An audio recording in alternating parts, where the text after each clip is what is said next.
All right, FBI Director Kash Patel hearing on Capitol Hill. And by the way, he's going to be in front of the House committee today. It ended up in a shouting match with certain Democrats accusing him of politicizing the FBI. We have countlessly proven you to be a liar in Russiagate, in January 6th. You are the biggest fraud to ever sit in the United States Senate. You are a disgrace to this institution and an utter coward. You can't lecture me. You can tell me my time's over. You may be the charge of the I'm not FBI, going anywhere. but I am not afraid of you, Mr. Chairman. Not afraid of you.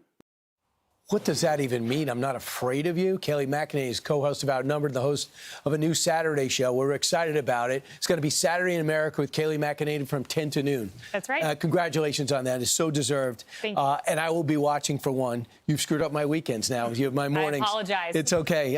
So Kayleigh, your thoughts about that exchange? We didn't get that with Christopher Wray. No. Adam Schiff said that there was clear evidence of collusion in plain sight.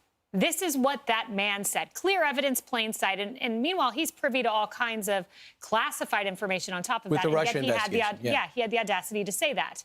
And so for him to yell at Kash Patel, Kash said, you are the one who weaponized intelligence, Adam Schiff. And he is exactly right. He has been severely discredited, Adam Schiff. So he's relegated to yelling from the halls of Congress now because he never had the facts on his side and he completely defamed the president. I like that he goes back at it. And the one thing about the president hired people that can handle themselves in a debate.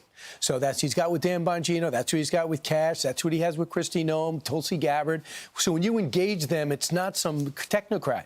They're like, no, I'll go deep. I'll go deep as I have to. Yep. I was pretty astounded yesterday, and I don't really, everyone's got their own style of reporting, but when that ABC reporter came out and said how touched he was by the exchange between the alleged assassin and his gay lover, your thought about how that was characterized? It's not just ABC. I was watching live in real time last night on Abby Phillips' show when Montel Williams said the same thing, that this was a child, in his words, defending his lover, in his words. And even Abby Phillip, far leftist, in my view, pushed back and said, no, there was a political motivation here.